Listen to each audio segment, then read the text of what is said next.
City is fascinating for architecture, and it's a great place for an architect to live.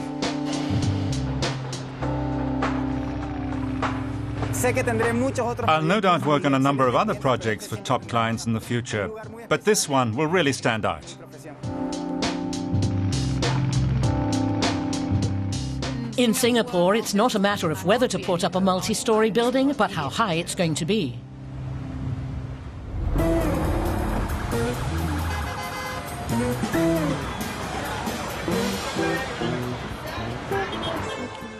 The New York borough of Manhattan is one of the most densely populated urban areas on Earth. Nearly 6,000 skyscrapers are crammed onto an island that measures just under 88 square kilometers. Is this what all big cities are going to look like one day? More people, more traffic, more energy used. How can life in big cities like this be improved? It's a difficult question for architects, urban planners, and sociologists alike. My name is Blake Karasik, and I'm an architect in New York City. I studied architecture at the University of Illinois, and I've lived in New York City for 3.5 years now. I like New York City because of the energy and the number of people and the urbanity of it. Because Manhattan is so dense, the only room for growth for buildings is to build up. And I've always loved tall buildings. As a child, I've always been fascinated with skyscrapers, and Manhattan is just the quintessential place to be if you want to build a tall building, because there just isn't any room to grow. There's always a lot of work in Manhattan for architects. These days, they're trying to make their designs more environmentally friendly, whether they're renovating an old structure or working out the plans for a new one. Karasik has come up with a radical new idea, a high-rise structure that's designed for agricultural use, right in the middle of the city. So this is what's trying to find out a renewable, I've always had an interest in agriculture, gardening, and being outside. So I thought this would be an interesting way to integrate architecture and a building. And I've always loved skyscrapers, so I thought vertical farming would be a perfect marriage of both agriculture and architecture. Karasik's design for a 120-story eco tower incorporates not only modern elements of architectural design, but also traditional agricultural themes. Farming vertically is more advantageous than farming horizontally for the same reason why in large cities we build tall buildings. For the same reason we build tall buildings and skyscrapers, you would build a farm in a skyscraper format vertically so that you don't take up too much space down at the ground level and you can be more efficient with your land use.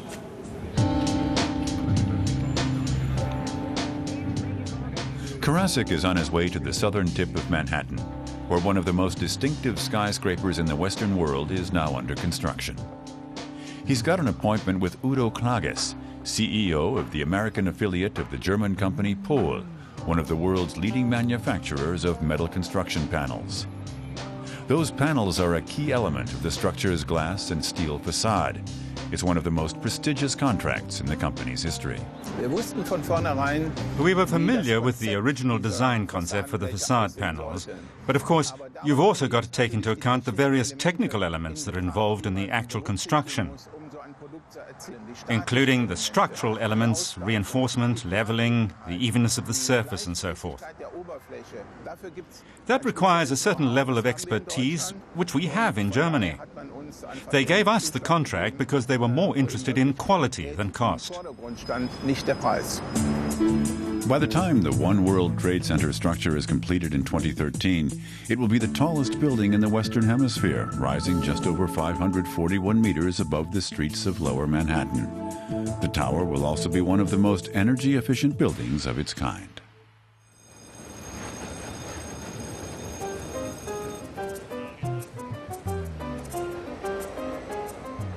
Panama City is located at the Pacific entrance of the world-famous canal. The capital of Panama has experienced rapid economic growth in recent years, and with the expansion have come the usual urban complications: more people and more vehicles.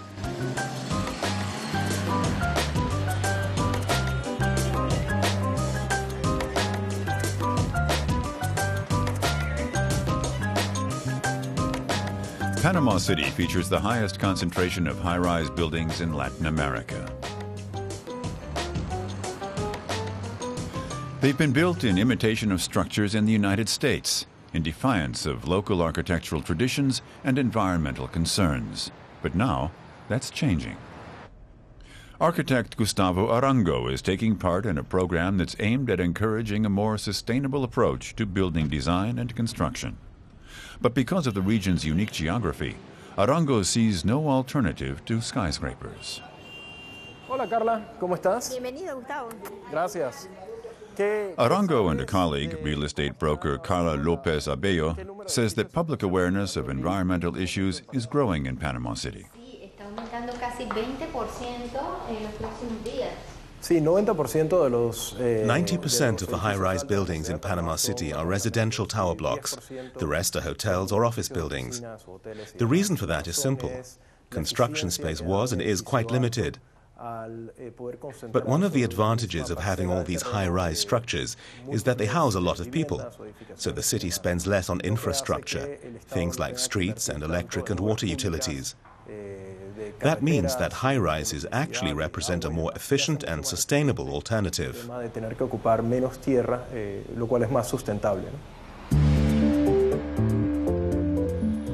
But the office skyscrapers, with their glass facades, do use a lot of energy for air conditioning, which is essential given Panama's tropical climate. Such buildings may be visually striking, but they're not exactly environmentally friendly.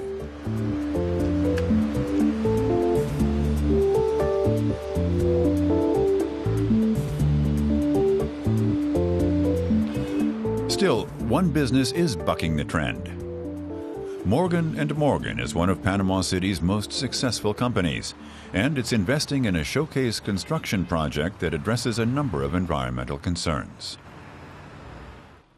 The design will be produced here. Eduardo Quintero studied in Miami and then honed his skills by working in the offices of a prominent American architect. Quintero and his wife, interior designer Ana Maria Zampoña, jumped at the opportunity to create an innovative high-rise structure that will also be environmentally friendly. Our company, Forza Creativa, is committed to the implementation of green concepts and sustainability. We believe this is an important part of architectural design. Fortunately, my concept for this project matched that of the clients, so we didn't have to win them over. That was a big relief. It's quite satisfying for me to work on a project that is raising the standard of local architecture and is also taking environmental concerns into account. It's a brilliant concept.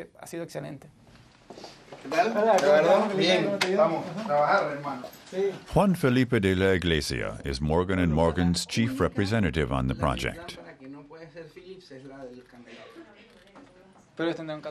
He's well aware that construction costs will run 10% higher than average.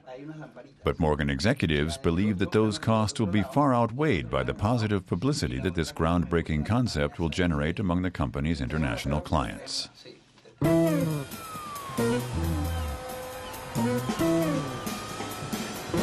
A green construction project of a very different kind is underway in New York City. Blake Karasik has been invited to have a look at one of the city's rooftop farms.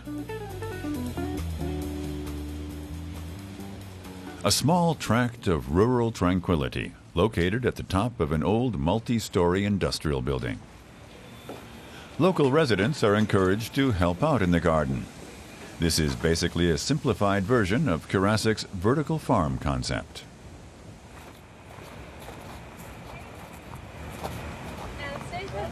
Thanks so much for coming out. Welcome to the Brooklyn Grange. Looks awesome. The rooftop farm is owned and operated by Anastasia Cole-Plakias. Tell me about the roof. How large is it and what kind of things do you grow and who do you sell to? We are standing on an acre roof. It's about 40,000 square feet. And we grow about 16 to 20,000 pounds of produce every year. We sell a lot to restaurants.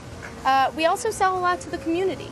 So you want things that are a little off the beaten path that chefs get excited about, but you also want things that your average family can bring home for dinner and cook in their kitchen at home. A number of similar projects have sprung up around New York. There's plenty of room for them too, considering all the empty roof space. The city authorities are actively supporting this kind of farming. We don't use any chemical fertilizers or pesticides. We try to encourage a sort of naturally existing ecosystem, one that's self-sustaining, self-perpetuating, and can really be healthy with minimal intervention. Great. Rooftop farms have many advantages. They help reduce CO2 emissions, reduce the ambient temperature in summer, and they use rainwater. We really wanted to explore urban agriculture as a fiscally sustainable industry. I believe that rooftop farming is an essential part of the city's future and urban agriculture in general. It will never replace its rural counterparts. Karasik is convinced that his concept could provide at least a portion of the agricultural products consumed in New York on a daily basis. But the idea is still a little ahead of its time. Vertical farming, as I've depicted it, will be realized at the point when farming in the city becomes economical, and when energy prices and other obstacles get in the way of the current situation of our food production system, then it will be more cost effective to build a vertical farm, and so as a result, vertical farms will follow. Yes, it definitely could be a solution even in Manhattan, even though the prices are exorbitantly high in Manhattan. Manhattan real estate is notorious for expense, but this is where all the people are. This is where the most of the people are in the United States, so this is the perfect place for a vertical farm. An eco-tower like this could one day produce as much food as 1,000 hectares of farmland. I think that vertical farms and hydroponic rooftop farms, underground aquaponic operations, these are all essential pieces of the same puzzle. How do we create a more sustainable way of living in cities in the 21st century? This variation on the theme of environmentally sound urban architecture was developed by Belgian architect Vincent Calbeau. A fully self-sufficient ecosystem that rises 600 meters above an island in New York's East River. Many experts believe quite literally that the sky's the limit when it comes to modern structural architecture, and new designs will likely include elements that will allow people to live in greater harmony with the natural environment.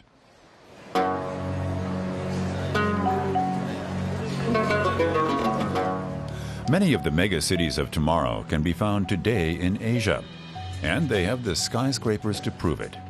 Take, for example, the city-state of Singapore, which covers just over 700 square kilometers. There's no place for the buildings to go but up, and they're built close together. Singapore is one of the world's most highly developed market economies and is also a leading international financial center. It continues to attract foreign companies that want to expand into Asian markets. But despite its rampant vertical construction sprawl, Singapore is also the region's most environmentally friendly city. Shireen Taraz-Breinholt works for the respected Singapore architects Woha, where she's designing a public housing facility. The structure must provide generous living space at affordable rent. It's also got to be cost-effective to maintain and environmentally friendly. And it must take into account Singapore's tropical climate. The classic design of a high-rise structure was developed in the West, which has a completely different climate. Those compact designs simply won't work here in the tropics. They're not appropriate for Singapore's climate. So we're trying to develop a new type of high-rise that has a more relaxed design, one that's more porous, increases the circulation of fresh air, and interacts more effectively with the climate. We're trying to design high-rise buildings that are more sustainable and that use artificial climate control as little as possible. This concept of environmental sustainability plays a key role in our designs. In this project, for example, it's represented in features that include sky streets and sky gardens, as we call them. In short, we make use of horizontal design elements in a vertical format.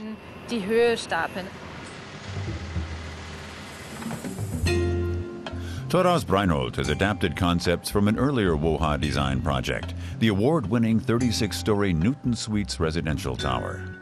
Its distinctive features include water gardens, green common areas, specially designed balconies, and patterned exterior panels. The tower also makes use of rooftop planning, sky gardens, and vine-covered exterior walls that more than compensate for the ground the building takes up.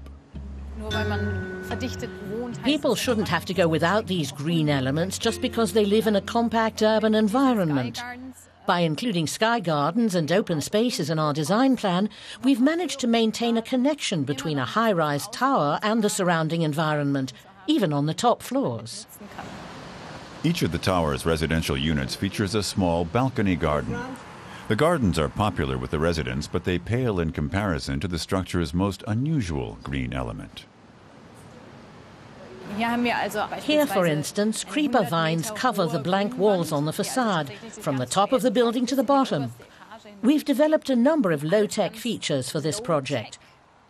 In the case of the facade covering, it's just a series of plant troughs that contain the vines. It's not very complicated, and the plants don't require any special maintenance.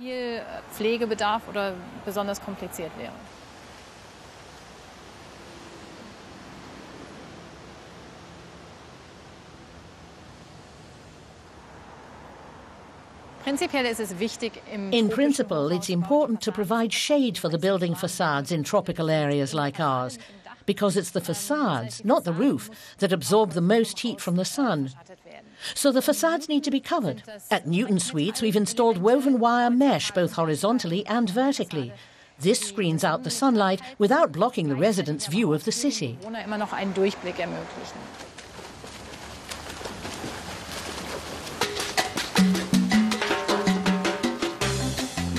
Panama City aims to enhance its role as one of Latin America's leading cities when it comes to protecting the environment.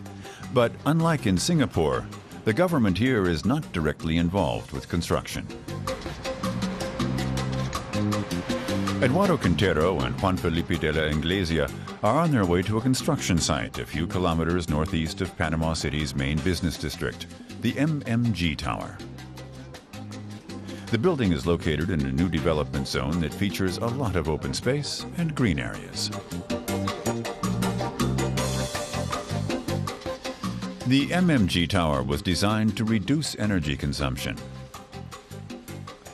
Green areas on the roof will help mitigate the extra heat that's generated by the rest of the city. Solar panels will also enhance energy conservation. The design makes use of natural light and ventilation to create an optimal office environment. The MMG Tower is also the city's first high-rise built of structural steel. Most similar buildings use concrete frame construction. One of the advantages of using steel is that the large sections of the structure can be prefabricated. That speeds construction, and there aren't any bulky concrete supports to block the view.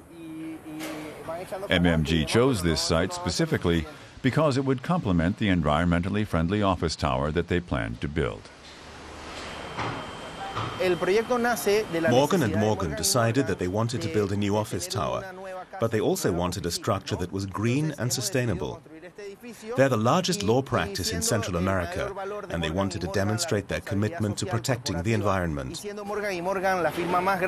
This building will do that.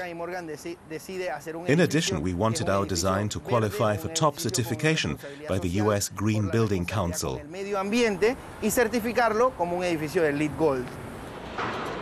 They went the extra mile to come up with an appropriate design. That's one of the reasons why we decided to use non-traditional construction methods.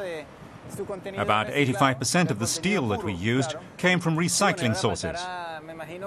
All we need to do now is to give it its fire protection.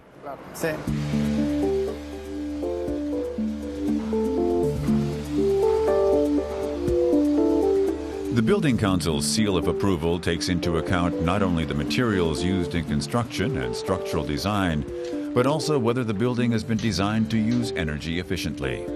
Quintero explains some of the tower's energy-saving features. The elevators here, for example, are fitted with a unique energy regeneration system. So they use a lot less energy than conventional designs do. The system is very energy efficient.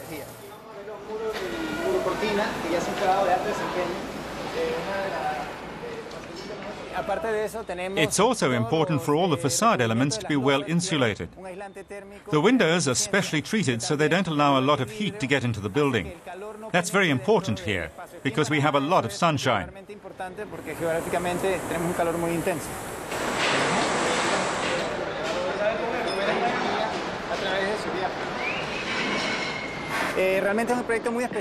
It's a very demanding project, and not just because it's the first tower we designed.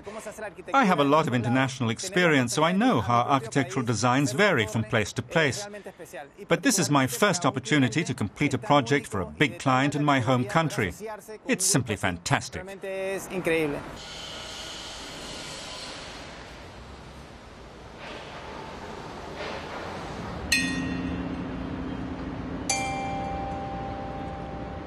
More than 5 million people live in Singapore. That's about 4 times the population of Panama City's metro area. Most of Singapore's residents live in high-rise buildings.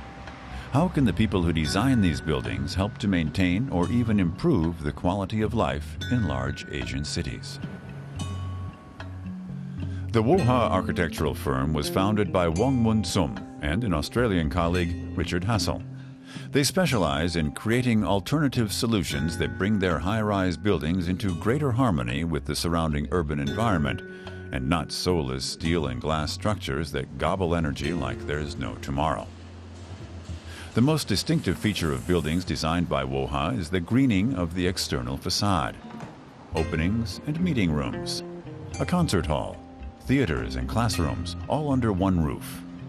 It's called Sandwich, and it's energy efficient, as Sherin Taraz-Breinholt explains.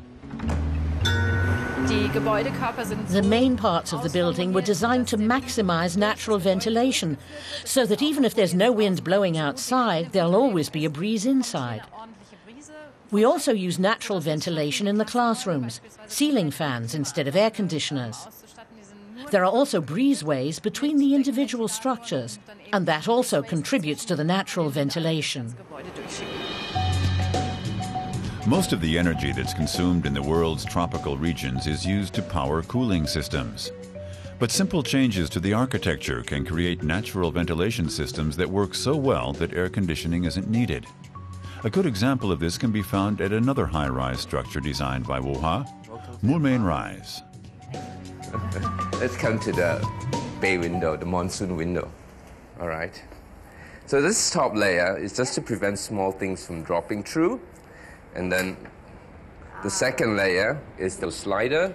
And this is a slider that allows you to open and close the window.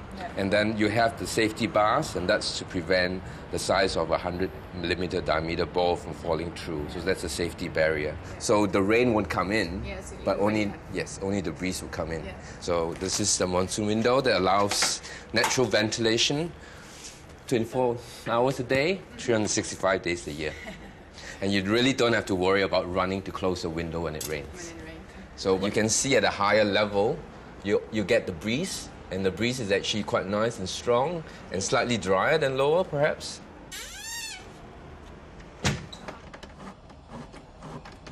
There are a few things that we can now, with this implemented, we know what's the problems with it, and we can actually improve them.